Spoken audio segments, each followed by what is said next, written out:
Казна од 5000 евра заработиле 8 лекарници, затоа што продавале растителни масти наместо сирење, кашкавал или урда, со што ги довеле во заблуда потрошувачите. Според првиот човек на Агенцијата за храна, ниту една млекара не sme да продава сирење ако во него нема воопшто млеко.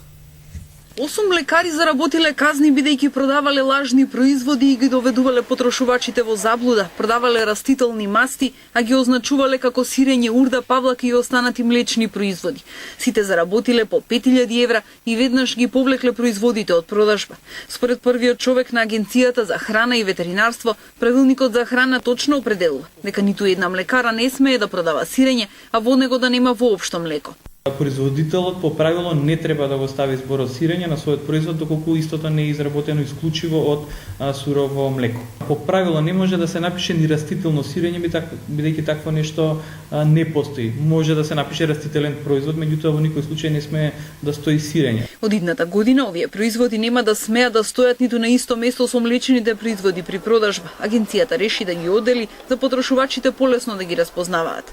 Значи дека доколку има раф за млечен производ, таму има само млечни производи, а додека овие комплементарни или други некои мешовити производи кои што не може да се подведат по оваа категорија да бидат тргнати на страна во посебен дел.